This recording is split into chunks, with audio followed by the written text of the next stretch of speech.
വിവാഹിതനായ ഒരു പുരുഷന് മറ്റൊരു സ്ത്രീയോട് വിവാഹം തോന്നുന്നതിന് നിരവധി കാരണങ്ങളുണ്ട്.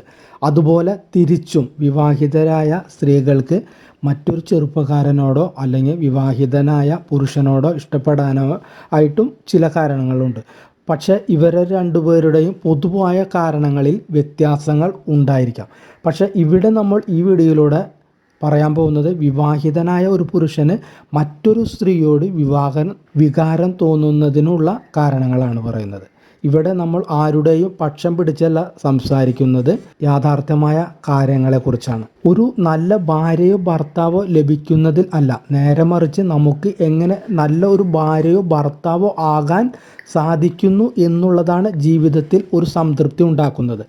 അത് പരസ്പര വിശ്വാസം, വിട്ടുവീഴ്ചകൾ, കുടുംബത്തിലുള്ള വിട്ടുവീഴ്ചകൾ, ആത്മാർത്ഥത, സ്നേഹം, കരുതൽ, സംരക്ഷണം, ഇവയെല്ലാം ദാമ്പത്യ ജീവിതം സുഖകരമായി മുന്നോട്ട് കൊണ്ടുപോകാനുള്ള അനിവാര്യമായ ഘടകങ്ങളിൽ ചിലതാണ്. വിവാഹിതരായ ഒരു പുരുഷന് മറ്റൊരു സ്ത്രീയോട് വികാരം തോന്നുന്നതിന് നിരവധി കാരണങ്ങൾ ഉണ്ട്. ഈ കാരണങ്ങൾ പലപ്പോഴും വ്യക്തിഗത സാഹചര്യങ്ങളെയും മാനസിക ഘടകങ്ങളെയും അടിസ്ഥാനമാക്കി ഓരോ പുരുഷനിലും വ്യത്യാസപ്പെട്ടിരിക്കുന്നു. അത് എന്തൊക്കെയാണെന്ന് നമ്മൾക്ക് നോക്കാം. ഒന്നാമത്തെ കാര്യം, സ്ത്രീകൾ അമ്മയായി കഴിഞ്ഞാൽ മുഴുവൻ ശ്രദ്ധയും കുഞ്ഞിന് നൽകുകയും ഭർത്താവിനോട് സംസാരിക്കാൻ പോലും സമയം ഇല്ലാതായി മാറുകയും ചെയ്യാറുണ്ട്. ഈ അവസ്ഥയിൽ പലപ്പോഴും പുരുഷന്മാർ ആ സാഹചര്യത്തിൽ മറ്റ് സ്ത്രീകളെക്കുറിച്ച് ചിന്തിച്ചേക്കാം. രണ്ടാമത്തെ കാര്യം എന്ന് വെച്ചാൽ വൈകാരികമായ ഒരു അസംതൃപ്തിയാണ്. ഒരു പുരുഷന് തൻ്റെ വിവാഹത്തിൽ വൈകാരികമായി അവഗണിക്കപ്പെടുകയോ തന്നെ അവൾ പരിഗണിക്കുന്നില്ല എന്ന് തോന്നുന്നുവെങ്കിൽ ശ്രദ്ധ നൽകുന്ന മറ്റൊരാളിലേക്ക് ആ പുരുഷൻ ആകർഷിക്കപ്പെടാം. ഇനി മൂന്നാമത്തെ കാര്യം നോക്കിക്കഴിഞ്ഞാൽ ആവേശത്തിൻ്റെയോ പുതുമയുടെയോ അഭാവം. കാലം ഇങ്ങനെ കഴിയും തോറും ചിലർക്ക് ബന്ധത്തിൽ ഒരു മടുപ്പ് അനുഭവപ്പെടാം. കാലക്രമേണ ഒരു പുതിയ ബന്ധത്തിൻ്റെ ആവേശമോ വ്യത്യസ്തനായ ഒരാളുടെ ആകർഷണമോ, അത് സ്വഭാവം ആവാം, ശാരീരികമായതും ആവാം, ചിലപ്പോൾ കൂടുതലായിട്ട് അയാളിലേക്ക് ഒരു ആകർഷണം തോന്നാം. നാലാമത്തത് സോഷ്യൽ മീഡിയയാണ്. നമ്മൾക്കിപ്പോൾ പത്രമാധ്യമങ്ങളിലൂടെ എല്ലാം വായിക്കുന്നുണ്ട് സോഷ്യൽ മീഡിയയുടെ ഒരു ദുരുപയോഗം. അപ്പോൾ സോഷ്യൽ മീഡിയ പരബന്ധങ്ങൾക്ക് മറ്റൊരു കാരണമാണ്. ഉദാഹരണത്തിന് നമ്മൾ നോക്കുകയാണ് കോളേജ് അല്ലെങ്കിൽ സ്കൂൾ കാലത്തുള്ള ചില സൗഹൃദ കൂട്ടായ്മകൾ. അത് നമുക്ക് മറ്റൊരു അവസരം വരുമ്പോൾ അത് പരബന്ധത്തിലേക്ക് ചിലപ്പോൾ കാരണമാകാറുണ്ട്. അടുത്തത്, പോൺ വീഡിയോകൾക്ക് പലരും അടിമകളാണ്. അശ്ലീല വീഡിയോകൾ കാണുന്നവർ ഈ വീഡിയോയിൽ കാണുന്ന അഭിനേതാക്കളുമായി അവരുടെ പങ്കാളിയെ താരതമ്യം ചെയ്യുന്നു. അതുപോലെ അവരിൽ നിന്നും കിട്ടുന്നില്ല എങ്കിൽ അവർ മറ്റൊരാളെ തേടി പോകാറുമുണ്ട്. പരസ്പരം ആകർഷിക്കുകയും ശ്രദ്ധിക്കുകയും സംസാരിക്കുകയും ചെയ്യാത്തിടത്തോളം കാലം പലപ്പോഴും ബന്ധങ്ങളിൽ വിള്ളൽ വീഴ്ത്തുന്നു. ഇതെല്ലാം തന്നെ പരസ്ത്രീ ബന്ധത്തിലേക്ക് നിങ്ങളെ എത്തിക്കുന്നതായിട്ട് സാമൂഹ്യ സാഹചര്യങ്ങൾ നോക്കിയാൽ നമുക്ക് മനസ്സിലാക്കാവുന്നതാണ്.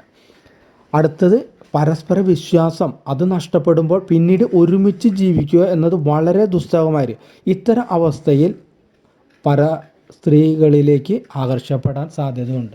അടുത്തത്, പരിഹരിക്കപ്പെടാത്ത വ്യക്തിപരമായ പ്രശ്നങ്ങൾ. ചില പുരുഷന്മാർ അരക്ഷിതാവസ്ഥ, ആത്മാഭിമാനം കുറയൽ അല്ലെങ്കിൽ വ്യക്തിപരമായ അസംതൃപ്തി എന്നിവ കൈകാര്യം ചെയ്യാൻ മറ്റുള്ളവരുടെ അഭിപ്രായം തേടിയേക്കാം. മറ്റൊരു സ്ത്രീ അയാൾ ആഗ്രഹിക്കുന്ന പോലെ അയാളെ ട്രീറ്റ് ചെയ്തേക്കാം. അതും ശാരീരികമാവാം, മറ്റു പല രീതിയിലും ആകാം. അടുത്തത്, അവസരം അല്ലെങ്കിൽ സാമീപ്യം. ഒരു സഹപ്രവർത്തന അല്ലെങ്കിൽ അടുത്ത സുഹൃത്ത് പോലുള്ള ധാരാളം സമയം ചെലവഴിക്കുന്ന ഒരാളോട് പുരുഷന്മാർക്ക് വികാരങ്ങൾ ഉണ്ടാക്കാം. പ്രത്യേകിച്ച് നമ്മൾ IT മേഖലയൊക്കെ നോക്കിയാൽ ഏകദേശം ഇതുപോലെ ആയിട്ട് കാണാം. എല്ലാവരും അങ്ങനെ അല്ല എന്ന് പ്രത്യേകം മനസ്സിലാക്കി ചിലർ ഉണ്ടാകാം. ഈ സാമീപ്യം വൈകാരികമോ ശാരീരികമോ ആയ ആകർഷണം വളർത്തും. ദാമ്പത്യത്തിലെ പരാജയങ്ങളോ അസ്വാരസ്യങ്ങളോ മാത്രമാണ് ഇതിന് കാരണമെന്ന് പലരും വിശ്വസിക്കുന്നുണ്ടെങ്കിലും പുറത്തു നിന്ന് ലഭിക്കുന്ന മാനസിക പിന്തുണ മുതൽ പുതുമ തേടൽ വരെ അതിന് കാരണമാവാറുണ്ട്. ഓഫീസ് ജീവിതത്തിലും പുറത്തും കാണുന്ന സ്ത്രീ പുരുഷന്മാർ പരസ്പരം അവരവരുടെ മികച്ച പെരുമാറ്റവും രൂപവും പ്രദർശിപ്പിക്കുന്നത്.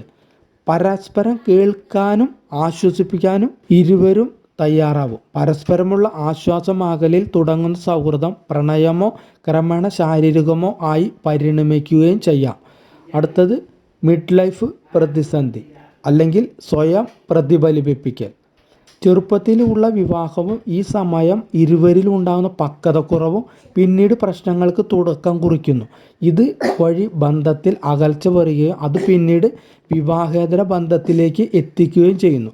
ചില ജീവിതഘട്ടങ്ങളിൽ ചില പുരുഷന്മാർ അവരുടെ തെരഞ്ഞെടുപ്പുകളെ സ്വയം ചോദ്യം ചെയ്തേക്കാം. കല്യാണം കഴിച്ച് തെറ്റായ ആളെ തിരഞ്ഞെടുത്തത് എന്ന് ചിലപ്പോൾ തോന്നാം. അത് അവർക്ക് പുറത്തുള്ള ബന്ധത്തിലേക്ക് അടുത്തിടപഴകാൻ കാരണം ആകാറുണ്ട്. മറ്റൊന്ന് കൗതുകത്തിനു അല്ലെങ്കിൽ പ്രലോഭനമോ ആണ്. ചിലർ പുരുഷന്മാർ അവരുടെ വിവാഹത്തിൽ പൊതുവെ സന്തുഷ്ടരാണെങ്കിലും വ്യത്യസ്തമോ വിലപ്പെട്ടതോ ആയ എന്തെങ്കിലും പുതിയതിനോട് ഒരു അഭിനിവേശം ഉണ്ടാകാറുണ്ട്. 12 ഭാര്യ വീട്ടുകാരും ഭർത്താവിൻ്റെ വീട്ടുകാരും ദാമ്പത്യ ജീവിതത്തിൽ അനാവശ്യ ഇടപെടലുകൾ നടത്തുന്നതും പ്രശ്നങ്ങൾ സൃഷ്ടിക്കുന്നത്. പുരുഷന്മാർ ഈ സാഹചര്യത്തിൽ മറ്റു ചില ബന്ധങ്ങൾക്ക് തുടക്കമിടുന്നു. ഇത് പിന്നീട് കുടുംബജീവിതം താറുമാറാക്കാറുണ്ട്.